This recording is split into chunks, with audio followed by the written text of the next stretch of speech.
Acara ini dipersembahkan oleh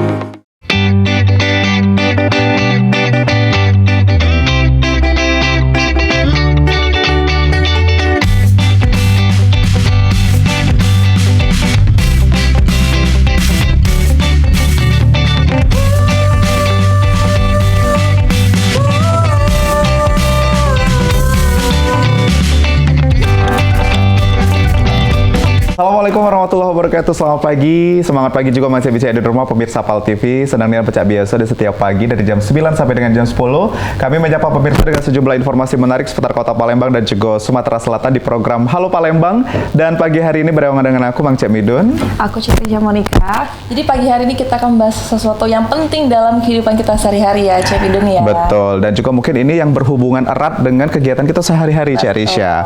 Nah, di tanggal 23 Agustus 2024 juga pemirsa, apa kabar untuk yang masih bereuforia dengan Agustusan ya? Karena memang kita merdekanya bulan Agustus ya. Nanti sudah Agustus. Lomba apa kemarin? Lomba menarik hati. Oh. Jadi memang sudah banyak lomba yang dipeloi juga untuk Mang Bicara di rumah. Ini juga harus menjadi lomba dalam hidup karena ini mengamankan diri kita juga, Risha. Dan kita bakal ngobrol ini terkait dengan tema kita hari ini, sosialisasi manfaat dan juga bahaya listrik. Kita kedatangan tamu yang luar biasa ya. Betul. Salah satunya dari luar kota mungkin ya, Cik. Betul. Jadi kita sambut aja langsung dengan Bapak Ari Atmaja sebagai Asisten Manajer K3 dan Keamanan PLN UID S2JB dan Ibu Theo Andini Putri sebagai Pejabat Pelaksana K3 dan Lingkungan PLN UP3 Palembang. Selamat pagi Bapak Ibu. Pagi. Apa kabar nih? Alhamdulillah sehat. Sehat ya. Sehat ya, baik. Pak, ini kan terkait dengan beberapa keluhan masyarakat juga Pak, ini tentang PLN yang memang sejauh ini memang ini sudah menjadi kebutuhan dan juga kehidupan masyarakat Pak, khususnya di Sumatera Selatan dan juga tadi ada Jambi dan juga Bengkulu. Boleh dong Pak, mungkin pemirsa yang ada di rumah juga pengen lebih dekat nih, apa sih sebetulnya PLN UID S2JB itu Pak? Apa cuma ngurusin listriknya aja nih gitu? Baik, makasih dengan Mang Cek Midun dan Bi Cek Risa. Secara global, unit induk distribusi Sumatera Selatan, Jambi, Bengkulu itu ialah suatu unit induk yang mengelola kelistrikan di 3 provinsi. Salah satunya ialah Provinsi Sumatera Selatan, Provinsi Jambi, dan Provinsi Bengkulu. Semuanya itu menginduk ke UID S2JB. Jadi secara kelistrikannya memang Provinsi Jambi juga masih di bawah kita, Provinsi Bengkulu juga seperti itu, masih di bawah kita untuk proses pengolahan kelistrikannya. Nah, di masing-masing provinsi itu ada namanya unit pelayanan pelanggan atau UP3.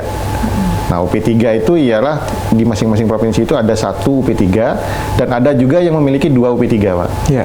Jadi tergantung dari luas wilayah dan jumlah pelanggan yang kita tangani.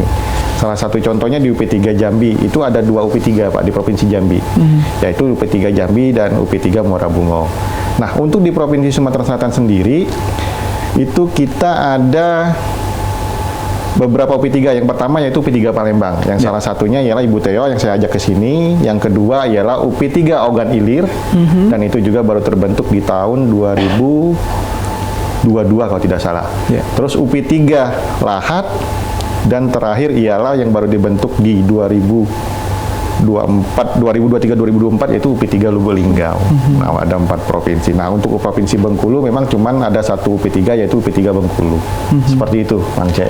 Baik, jadi ini memang wilayah kerjanya sudah meliputi Sumatera Selatan, Jambi dan juga Bengkulu ya. Betul. Pak. Dan hari ini dihadirkan bersama dengan Pak Ari, ada Ibu Theo Andini Putri yang ini menguasai kota Palembang nih. Bu, iya, kalau dari pejabat pelaksana K3 dan lingkungan PLN UP3 Palembang, apa aja sih Bu biasanya regulasi yang dikerjakan setiap hari? Kalau untuk di bawah bidang K3L dan keamanan itu sendiri, itu ada 4 pilar ya. Mas, yang harus kami awasi. Yang pertama itu keselamatan kerja. Nah, perlu diketahui bahwa PLN seluruhnya, khususnya PLN UID S2JB ini punya tagline bahwa tidak ada yang lebih penting dari jiwa manusia. Itu baik untuk pekerja maupun masyarakat umum dan lingkungan seperti itu.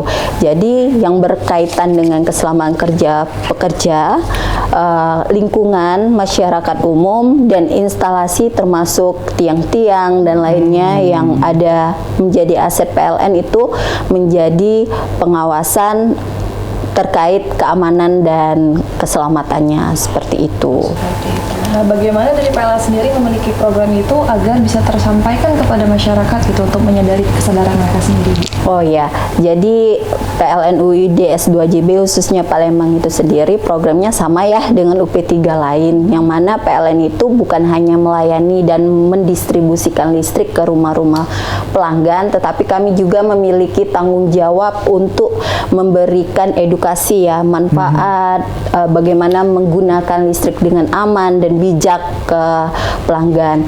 Nah, dalam hal ini kami sendiri ada namanya program sosialisasi masyarakat umum yang dikemas dalam bentuk program Jaga Kamu atau Jaga Keselamatan Masyarakat Umum. Nah, Jaga Keselamatan Masyarakat Umum ini Mbak ada 3 poin, yaitu jaga instalasi. Itu kami dari PLN itu sendiri menjaga bagaimana konstruksi standar dari instalasi PLN itu supaya tidak membahayakan pelanggan maupun mendukung keandalan jaringan. Dan yang kedua itu jaga komunikasi Mbak. Nah, jaga komunikasi ini kami melakukan MOU ya Pak Arya, baik dengan stakeholder, instansi terkait, universitas dan lainnya. Nah, di jaga komunikasi ini kami sangat giat, agresif ya mensosialisasikan terkait bahaya listrik ini. Yang mana perlu diketahui bahwa PLN UID S2JB khususnya Palembang itu sudah 100% melaksanakan sosialisasi roadshow ke kecamatan-kecamatan Kota Palembang, di mana di sini kami mengedukasi dari mana sih datangnya listrik. Kalau misalnya anak SD itu nanti materinya dari mana asal usul listrik seperti itu. Nah, kalau dari sasarannya kita ke RT, RW, tokoh agama gitu, yang mana harapannya mereka lah yang didengar oleh masyarakat, yang bisa menjadi wakil kami untuk menginformasikan terkait dengan bahaya listrik seperti itu. Baik, jadi memang menyasar kepada beberapa orang yang in touch dengan masyarakat ya Bu ya. Nah, kalau kita ke Pak Ari lagi Pak, selaku asisten manajer K3 dan juga keamanan PLN UID S2JB, ini kan tadi sudah dijelaskan berbagai program yang dilaksanakan itu hanya highlightnya untuk meminimalisir resiko gitu ya Pak, dan juga kecelakaan Pak. Sebetulnya yang dilakukan masyarakat sehari-hari Pak tanpa disadari apa sih Pak sebenarnya membuat resiko ini menjadi sebuah ancaman gitu Pak? Sebenarnya kalau kita lihat dari beberapa kejadian ya yang sering terjadi Mas, ini karena ketidaktahuan dari masyarakat itu sendiri.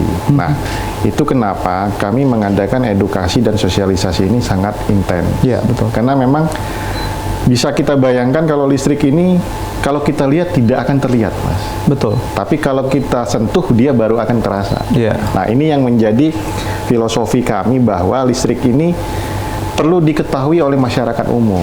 Nah, tentunya juga di dalam mengetahui masyarakat umum ini, kami juga mengajak masyarakat, Mas. Kalau memang misalnya masyarakat tidak mengetahui, tolong sampaikan ke kami. Seperti itu. Karena memang terus terang, dengan luas wilayah yang cukup luas, kami juga memiliki sebuah keterbatasan untuk mengawasin satu persatu. Itu kenapa kami selalu di dalam flyer-flyer kami di Instagram kami itu bantu kami. Betul. Bantu kami untuk jika memang ada sesuatu yang bisa membahayakan, sampaikan ke kami. Tapi jangan masyarakat itu sendiri yang mengerjakan. Karena terus terang kami sendiri selaku dari bidang K3, kami itu punya tagline juga selain kata Mbak Theo tadi, tidak ada yang lebih penting dari jiwa manusia. Kami wajib memastikan bahwa setiap yang bekerja itu dalam kondisi aman. Seperti itu. Nah, itulah kenapa kami selalu setiap hari pasti ada tulisan pesan keselamatan, terus ada flyer yang kami akan tayangkan secara berulang-ulang supaya agar edukasi ini sampai kepada masyarakat bahwa oh ternyata PLN itu telah memiliki ruang untuk membantu ataupun menerima penyampaian terkait dengan bahayanya atau adanya potensi-potensi bahaya. Jadi kami tidak berharap terjadi terlebih dahulu, tapi dari potensi itu yang kita mitigasi gimana potensi ini tidak terjadi bahaya. Seperti itu. Betul. Tapi kalau perilaku yang secara tidak sengaja Pak dilakukan oleh masyarakat, biasanya apa sih Pak yang akhirnya ini menimbulkan masalah nggak hanya untuk dia sih sebenarnya? Ya, jadi beberapa case juga yang pernah kami temuin, terutama dari Palembang juga ya. Ada juga yang kadang-kadang bangun rumah itu dekat dengan jaringan listrik. Oke. Terus memindahkan jalur instalasi kabel PLN itu menyuruh orang tanpa sepengetahuan kami. Nah, itu memang potensi-potensi tersebut sangat bisa membahayakan bagi masyarakat ataupun bagi penghuni. Nah, itu kenapa kami kalau di dalam kami itu pasti setiap harinya itu khususnya di bidang K3 itu baik di Provinsi Jambi, Bengkulu, dan Sumsel, itu pasti setiap harinya kami tugaskan untuk mereka melakukan inspeksi. Artinya inspeksi apa yang kalian lihat, itu yang kalian catat. Apa yang kalian lihat, melihat potensi bahaya, tolong sampaikan ke kami bahwa itu bisa untuk disegerakan. Seperti itu. Baik. Jadi memang sudah ada apa ya Pak, aturan yang mengatur ya Pak untuk ini sendiri. Karena Midun juga merasa dampaknya ada PLN 123 kan Pak ya? Betul. Midun waktu itu pernah tuh di daerah mati lampu juga kan Pak. Di telepon tuh nggak sampai setengah jam kok bisa datang gitu. Jadi memang harus diberikan kepada orang yang punya tanggung jawabnya ya Pak. Jadi jangan kita istilahnya macak-macak. Jadi saya tambahkan lagi, selain dari PLN 123, sekarang jangan ragu Pak, sekarang ada namanya download PLN Mobile. Di situ semua proses bisnis PLN itu ada di situ semua. Bapak mau pasang baru, tambah daya, melaporkan hal-hal yang mungkin bisa dibilang, oh Pak, kenapa saya padam? Pak, saya mau mindahkan, mau bangun rumah, tapi tolong Pak diawasin karena jaringan rumah yang saya bangun ini dekat dengan instalasi tenaga listrik. Karena memang rata-rata Pak banyak kejadian karena mereka ketidaktahuan, artinya mereka menganggap ini, oh ini udahlah, yang penting hati-hati. Karena gini, prinsip di dalam bekerja itu kalau dia sudah terasa lelah, konsentrasi akan berkurang. Betul. Seperti itu. Terus bagaimana kebijakan dari PLN nih Pak? Kan kayaknya banyak nih pekerja-pekerja yang dia mengatur listrik tapi bukan official dari PLN-nya gitu kan, masih ada tuh kayak berubah-ubah sedikit. Mungkin dari perkomplekan juga ada gitu pihak bagian listriknya. Apakah itu resmi? Apakah itu tidak boleh? Atau bagaimana nih Pak kebijakannya? Kalau untuk terkait kebijakan, yang namanya petugas dari sisi kami itu pasti mempunyai identitas. Nah, tentunya memang ibaratnya hal ini tetap akan terjadi ya. Tapi bagaimana kami mengajak sebenarnya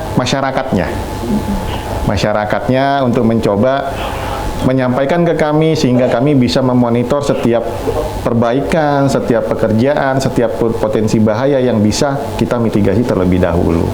Nah, kalau yang namanya ada aja yang tidak resmi atau apa, ya itu memang di luar kendali kami ya, karena memang mungkin ada kenalan, ada apa. Nah, itu yang kadang-kadang kami tetap mengedukasi kepada pelanggan, coba laporkan ke kami apabila memang ada potensi bahaya ataupun ada kendala-kendala di kelistrikan. Karena gini, kalau laporannya ke kami melalui PLN Mobile, PLN 123, itu akan tercatat. Betul. Seperti itu. Artinya apa? Setiap perubahan, setiap gangguan, setiap Bapak melaporkan potensi bahaya itu akan tercatat di sistem kami. Nah, sistem kami ini sudah terpusat, Pak. Jadi dari unit terbawah sampai dengan unit teratas itu bisa melihat, oh ini udah dikerjakan kemarin. Nah, tapi kalau misalnya tidak melalui kami, kan tentunya kami tidak bisa memonitor akan hal itu. Artinya kami tidak bisa, oh ini yang ngerjakan siapa. Andai kata nanti misalnya terjadi sewaktu-waktu ada potensi-potensi bahaya lainnya, seperti itu. Betul. Jadi yang pilih yang pasti-pasti aja ya Pak. Ada PLN Mobile, ada PLN 123 itu bisa diakses semuanya dengan mudah gitu ya. Nah, kita ke Bu Theo lagi Bu. Kalau misalnya kita melihat dari mungkin habitnya orang Palembang lah ya Bu, karena Ibu yang megang Palembang nih. Kita lihat tantangan seperti apa sih Bu mengedukasi masyarakat yang ada di Kota Palembang ini Bu? Tantangannya itu ya. Jadi terkait dengan edukasi, biasanya dalam edukasi itu kami menyampaikan, menyambung dari pertanyaan sebelumnya terkait dengan batas wewenang PLN dan pelanggan. Jadi wewenang PLN itu dari KWH meter ke tiang atau tiang ke KWH meter ya Pak ya. Jadi terkait dengan KWH meter ke dalam rumah itu tanggung jawab dari pelanggan. seperti itu. Nah, tujuannya juga kenapa kami melakukan sosialisasi ini kan selain dengan demi keselamatan masyarakat umum di sekitar aset PLN, tetapi juga untuk mengedukasi habit-habit yang baik di instalasi pelanggan tuh bagaimana, seperti itu. Untuk potensi bahaya listrik itu sendiri itu banyak ya Mas. Salah satunya itu seperti menanam pohon dekat dengan jaringan listrik, bermain layang-layang dekat dengan jaringan listrik, membangun konstruksi rumah dekat dengan jaringan listrik. Nah, yang tantangannya mungkin gini, kami menjelaskan bahwa kenapa sih pohon itu tidak boleh ditanam dekat dengan jaringan listrik. Dia harus ada jarak aman minimal 3 meter.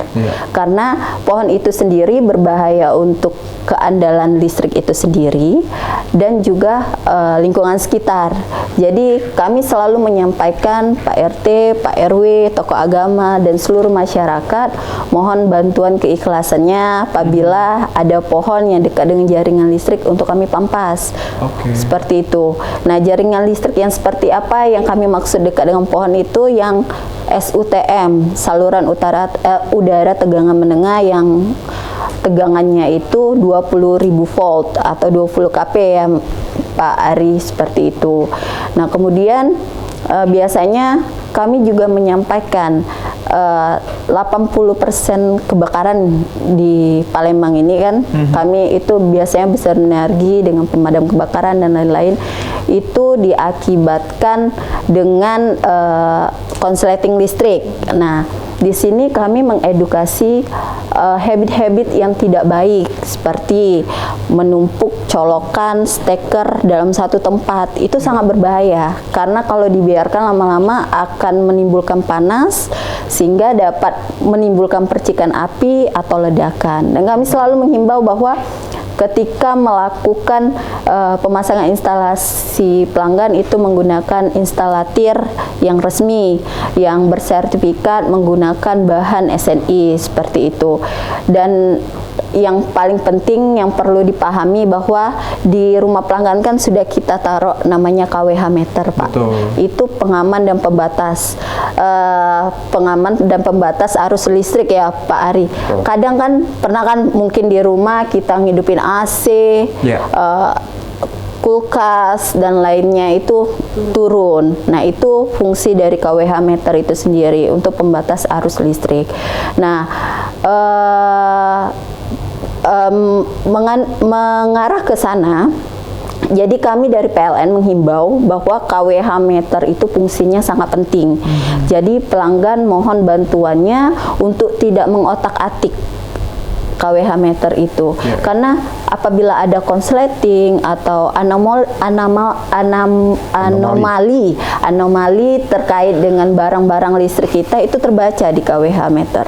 Jadi kadang kenapa ya kulkas udah cabut, TV gosokan sudah cabut, tapi kenapa turun? Nah, itu segera lapor ke instalatir ya. Kalau di dalam rumah pelanggan pasti itu ada yang konslet atau anomali tadi. Seperti itu, Mas. Jadi dari banyaknya sosialisasi tadi dan alhamdulillah mungkin sudah sedikit demi sedikit dipahami oleh masyarakat ya, Bu.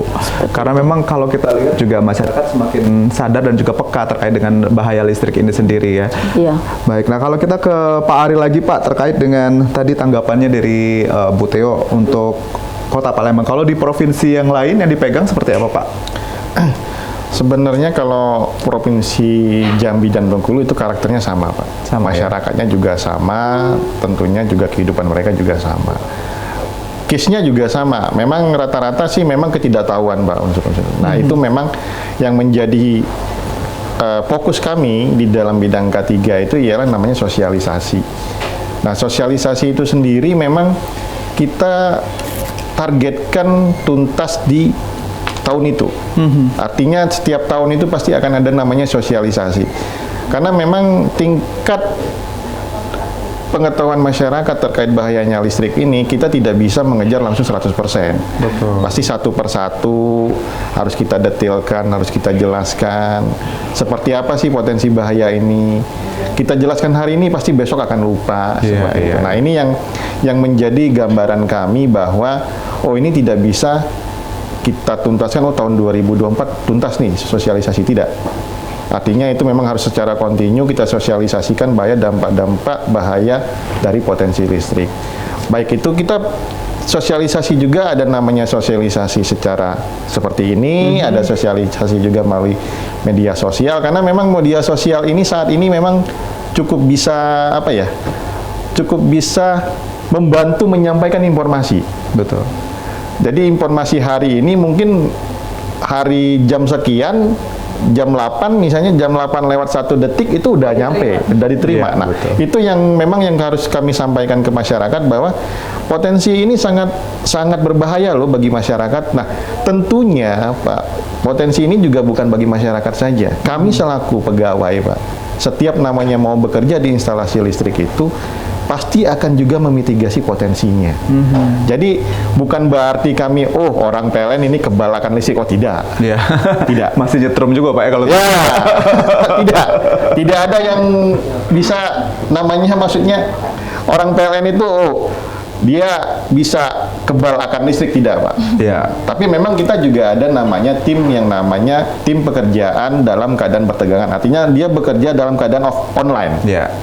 Tapi peralatannya memang harus didukung seperti itu. Nah, makanya saya bilang bahwa potensi bahaya ini juga bukan bagi masyarakat saja, tapi bagi pegawai-pegawai juga. Nah, pegawai ini juga kami edukasi juga, Pak, karena memang pegawai ini kan ada namanya bidang distribusi, bidang humas, bidang lainnya, itu tetap kami edukasi juga.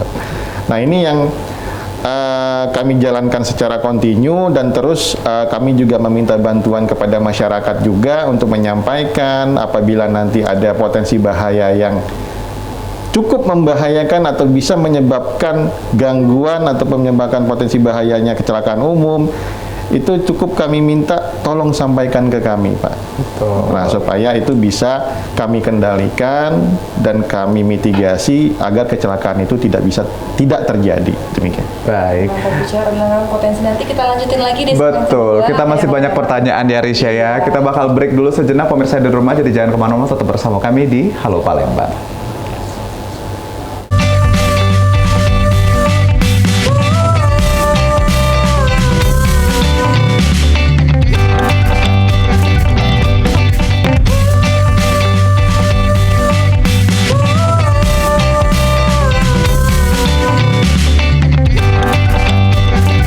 Terima kasih pemirsa, balik lagi kita di Halo Palembang, dan ini segmen 2 kita bersama dengan PLN UID S2JB. Tadi sudah cerita di segmen 1 terkait dengan bahaya listrik yang menjadi ancaman untuk kehidupan juga kita sebagai masyarakat ya, khususnya Kota Palembang. Dan tadi sudah ngobrol bersama dengan Pak Ari dan juga Ibu Theo, sudah diedukasi juga bahwa memang listrik ini jangan macam-macam gitu ya. Berikanlah kepada orang-orang yang memang sudah safety begitu ya, sudah mengenal bagaimana caranya untuk agar biar bisa kita aman semua dari mulai masyarakat dan juga pekerjanya. Nah, kita kembali lagi ke Pak Ari nih Pak, terkait dengan bahaya listrik. Salah satunya mungkin tadi yang kita di off cam ngomong, ini penggunaan listrik yang tidak sah atau ilegal Pak. Ini boleh dijelaskan kepada pemirsa Pak? Baik, Mas siapa tadi namanya? Nidun. Mas Nidun, sorry.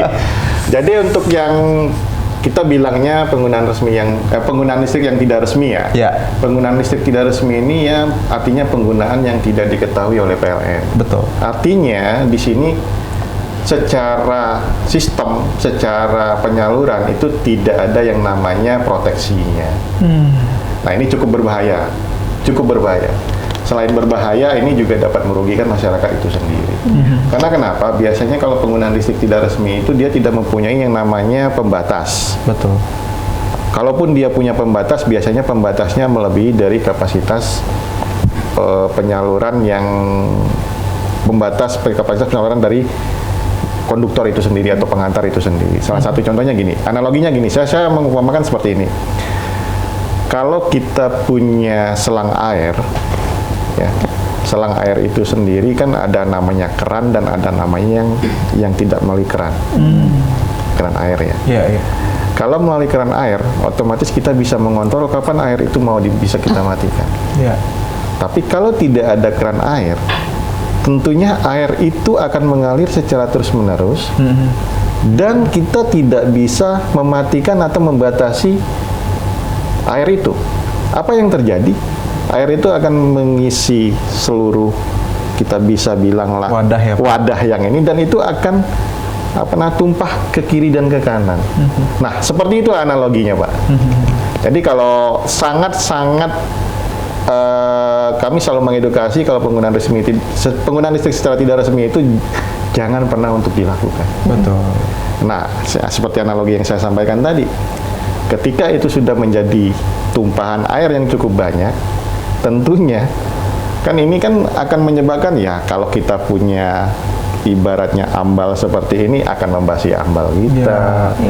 Terus juga kalau kita punya tempat tidur juga atau punya lemari perabotan rumah tangga, ya akan membasi perabotan rumah tangga kita juga, dan itu akan merugikan kita sendiri. Karena kenapa? Ya secara otomatis kita harus membersihkan perabotan itu, harus mencuci perabotan kita, dan harus dan itu tidak bisa kita batasi. Kita mengeringkan yang ini, air juga masih akan tetap keluar seperti itu. Nah, itu yang analogi yang kami selalu sampaikan kepada masyarakat agar ini mudah diterima oleh masyarakat itu sendiri dan mudah dipahami seperti itu. Jadi memang ini bahayanya tidak hanya di wadah itu, tapi tumpah kemana-mana ya, Pak. Betul. Dan akhirnya juga rugi double, triple ya. Betul. Jadi ibaratnya kalau wadah itu menjadi rumah, ya, dan ada wadah satu lagi rumah tetangga, betul, tentunya akan membahayakan rumah tetangga itu juga. Nah, begitu juga seperti itu analogi. Kadang rasa awareness itu yang kurang pada masyarakat ya, Pak ya. Nah, kembali ke Ibu Theo untuk berbicara masalah Kota Palembang nih, Bu. Apakah ada perhitungan tingkat kecelakaan yang sudah menurun semenjak program sosialisasi semakin intensif ke masyarakat? Oh ya, terkait dengan efektivitas lah ya, efektivitas dari program sosialisasi yang kami lakukan itu, kalau kita lihat garis lurus dari 2022, 2023 dan 2024 itu sangat signifikan menurun gitu. Angkanya kalau misalnya dipersentasekan itu hampir 80% seperti itu. Baik, alhamdulillah akhirnya memang ini menjadi satu kebiasaan yang baik juga ya, Bu. Iya, karena orang yang berani itu kan orang yang tidak tahu, Mas. Ya, betul. Nah, jadi kami dari PLN mencoba untuk membudayakan terkait dengan pentingnya bahaya listrik itu sendiri. Betul. Seperti itu. Kalau yang tidak tahu biasanya caca iya, Bu, megang listrik atau nyetrum. Tapi kalau kita ngomongin program, Bu, program apa aja sih, Bu, yang sudah dilakukan? Tadi di off kan kita sempat bicara bahkan sampai ke SD juga ya, Bu? Iya, jadi kan program terkait dengan memastikan keselamatan masyarakat umum tadi kan banyak ya, Mas ya. Salah satunya itu kita melakukan program jaga komunikasi, misalnya ke universitas, ke SD dan lainnya. Nah, kalau untuk SD itu sendiri kami ada unit namanya unit pengatur distribusi ya. Nah, itu biasanya ada anak TK, anak SD itu melakukan kunjungan seperti itu. Di sana kita mengenalkan bagaimana sih listrik itu bisa datang, dari mana sumber listrik itu, seperti itu. Dan dalam bentuk video seperti itu. Kemudian kami mengenalkan sejak dini apa yang tidak boleh dilakukan dan dilakukan. Bahkan kalau misalnya terjadi kebakaran, nah sejak dini, sejak anak SD kami kenalkan seperti itu ke bapak-bapak ke masyarakat, ke RT RW. Jadi maksudnya untuk meminimalisir kecelakaan akibat listrik, walaupun itu bukan di instalasi listrik, bisa di rumah kan tiba-tiba stop kontak keluar api itu kan. Nah, apa sih yang harus kita lakukan kan? Kalau panik sudah selesai. Betul. Nah, jadi kami selalu menyampaikan bahwa bagaimana sifat listrik itu sendiri, bahwa jangan pernah menyiram pakai air, misalnya ada stop kontak terbakar, karena seperti yang kita ketahui bahwa air itu adalah salah satu konduktor yang baik ya. Nanti bukannya padam, kitanya yang padam seperti itu.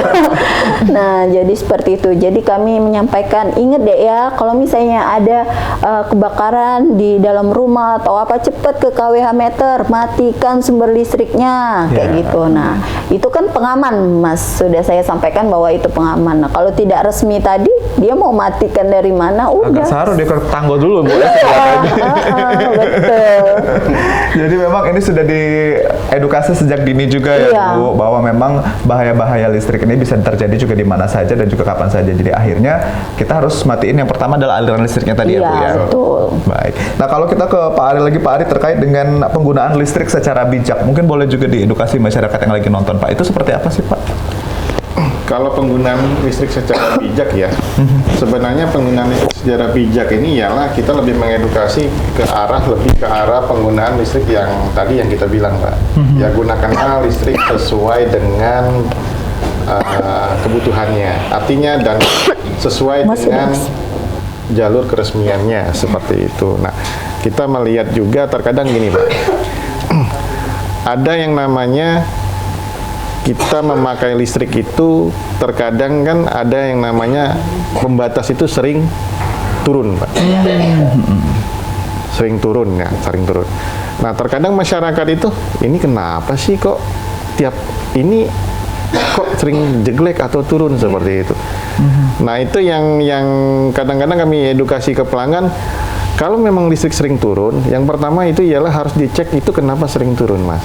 Kalau memang dia ada permasalahan di jaringan instalasi di dalam rumah yang menjadi ranahnya pelanggan, itu agar segera dikomunikasikan dengan pihak yang memiliki kompetensi untuk mengecek jaringan instalasi rumah tangga tersebut. Kalau misalnya pun terjadinya MCB yang turun itu disebabkan karena kurang daya, ya sebaiknya pelanggan harus melakukan Tambah daya. Pak. Iya. Seperti itu.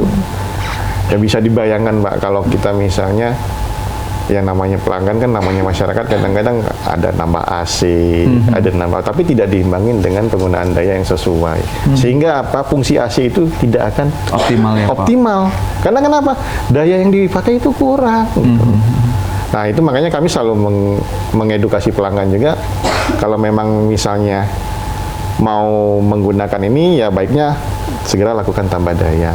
Tapi kalau memang tidak, artinya pelanggan harus bisa memitigasi atau merencanakan instalasi mana saja yang harus dinyalakan. Seperti itu. Nah itu yang makanya kami bilang bijaklah dalam penggunaan listrik. Ya kalau memang ya contoh misalnya C aja misalnya nih, oh aku mau nambah AC nih. Iya betul. Tiba-tiba berapa PK Pak? 2 PK.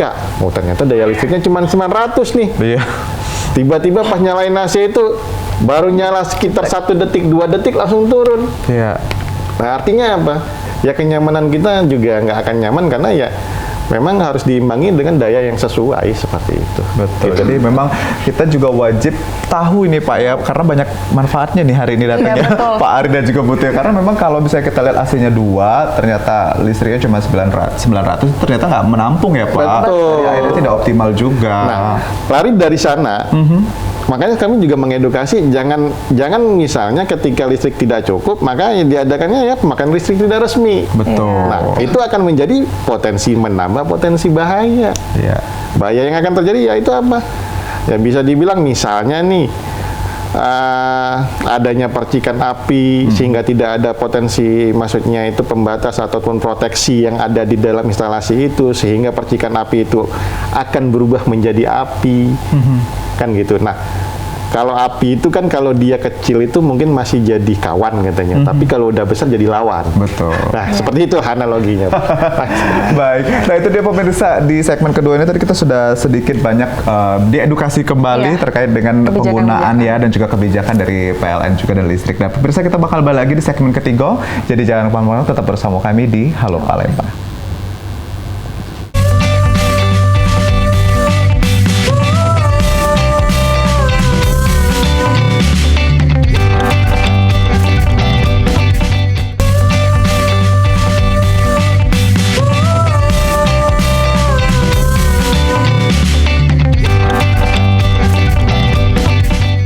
Iya Ya, pemirsa Pal TV kembali lagi bersama kami di segmen ketiga ini masih berbicara tentang sosialisasi manfaat dan bahaya listrik di kehidupan kita sehari-hari ya, Cak Midun ya. Betul, Charisha, dan juga tadi di segmen 1-2 kita sudah banyak diedukasi nih terkait dengan penggunaan listrik yang bijak itu seperti apa. Lalu apa sih pertolongan pertama yang bisa kita lakukan kalau misalnya ada tadi yang percikan-percikan api mulai dari rumah, dan juga beberapa edukasi lainnya yang sudah diberikan oleh Pak Ari dan juga Bu Theo. Nah, berikutnya kita akan langsung ini seperti kalau kuliah tadi kita sudah teori, ini praktek.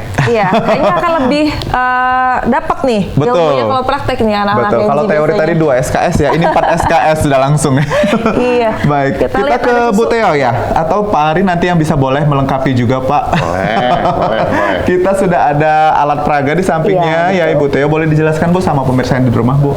Iya, ini adalah miniatur edukasi bahaya listrik.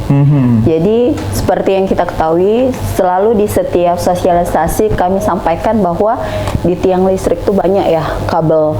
Betul. Yang mana sih yang milik PLN?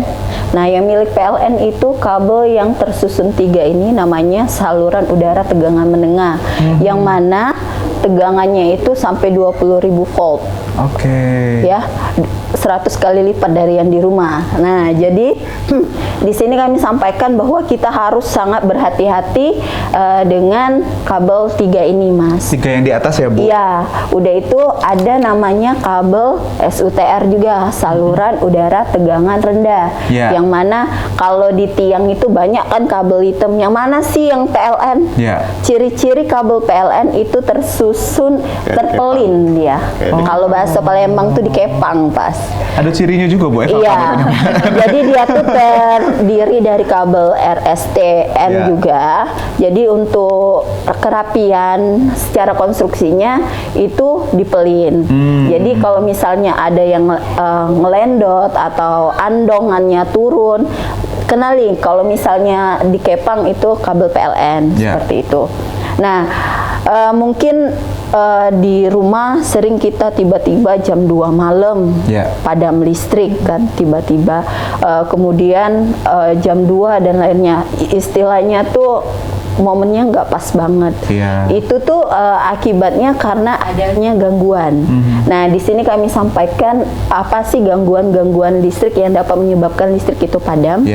Nah, yang pertama itu ini cukup banyak ya, itu layang-layang.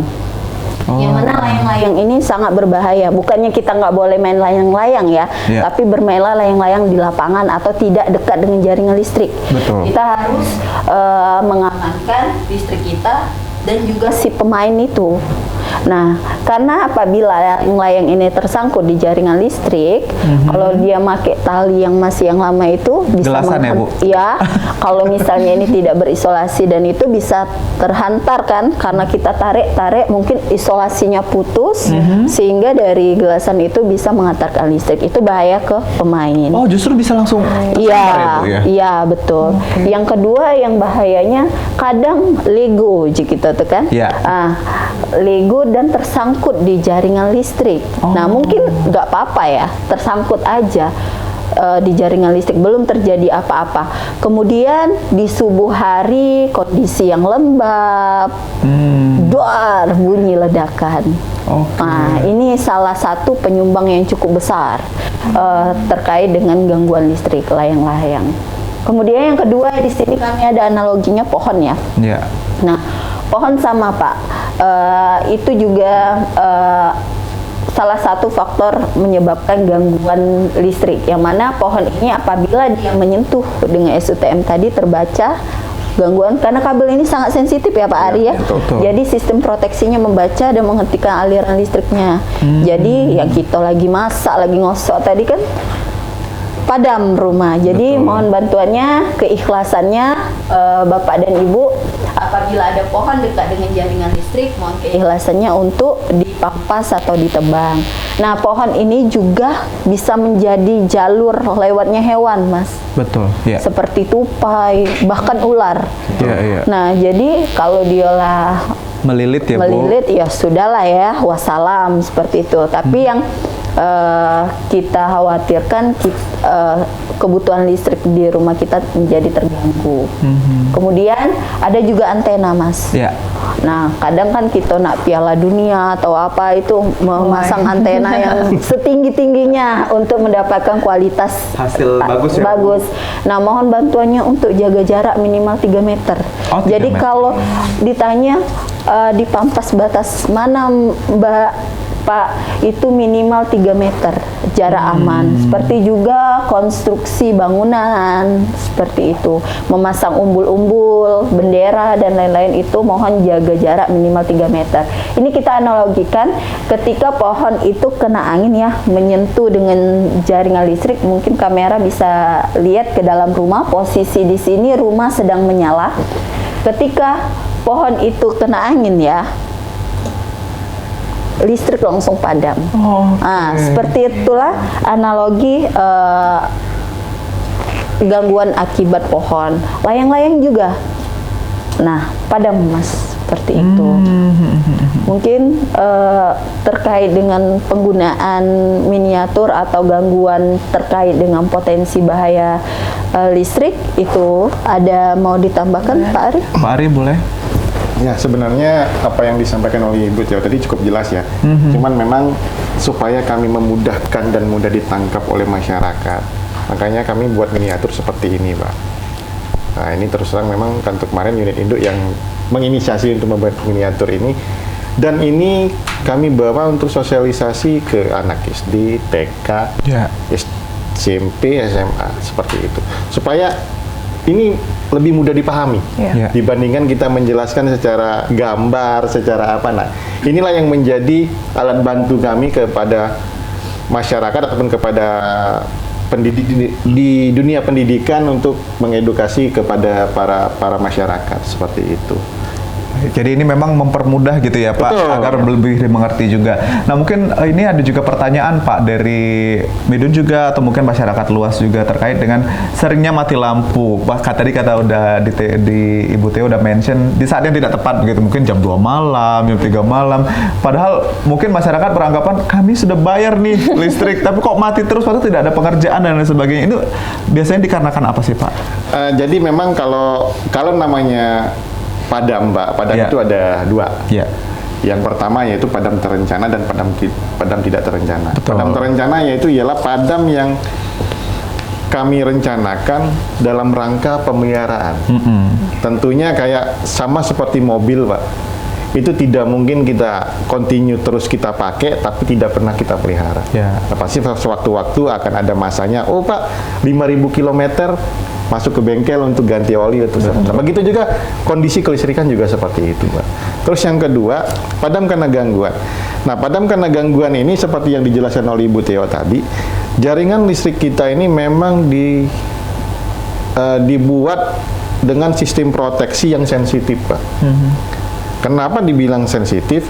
Apabila ada sentuhan sedikit pun, maka dia akan menangkap respon itu dan dia akan memadamkan. Dia tidak mengetahui apakah yang menyentuh, apa layang-layang, atau pohon, atau antena listrik. Bisa dibayangkan, Pak. Kalau misalnya ini sentuhan pohon, tapi listriknya nggak padam. Apalagi pohonnya kering, maka itu akan menjadi gumpalan api besar. Seperti itu. Nah, itulah yang kenapa kami selalu mengedukasi kepada masyarakat, tolong dong untuk pohonnya kami minta kami pampas dengan jarak aman 3 meter.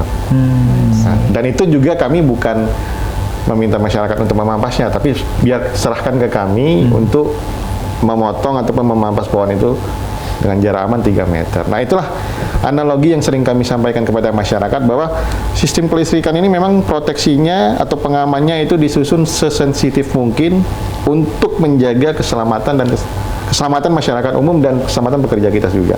Nah, makanya saya bilang tadi, Mas, bisa dibayangkan kalau misalnya nih Mas kesetrum, tapi nggak padam di rumah aja. Jadi abu ya Pak? Seperti itu. Nah, itu yang akan kami selalu edukasi kepada masyarakat.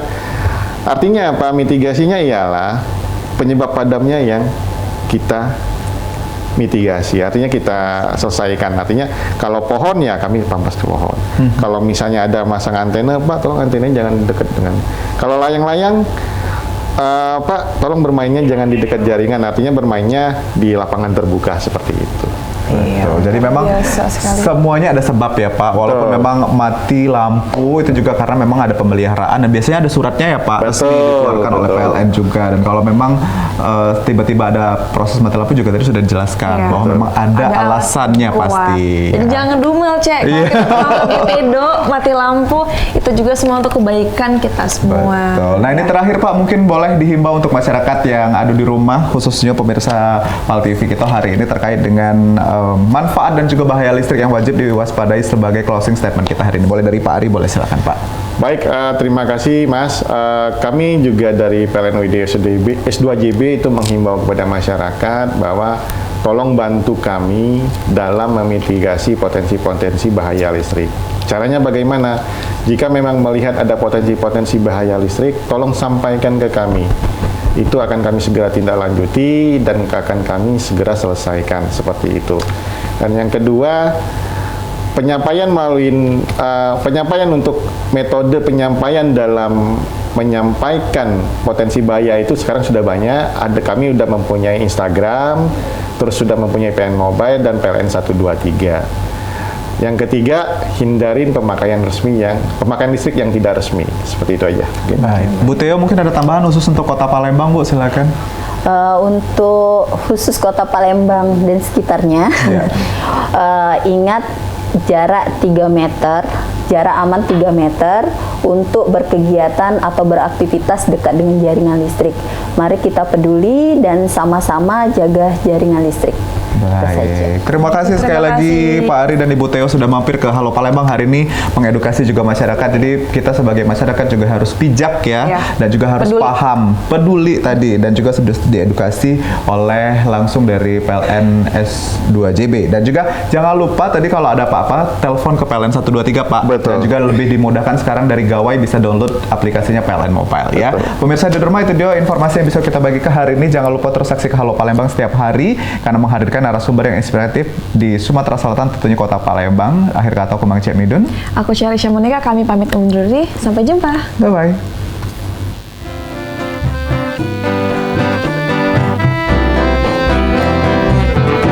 Palembang Darussalam, Palembang kota kita, terkenal sunyi musinya, terkenal dengan pempeknya, jembatan Ampera yang anggun, masjid agungnya yang cinta.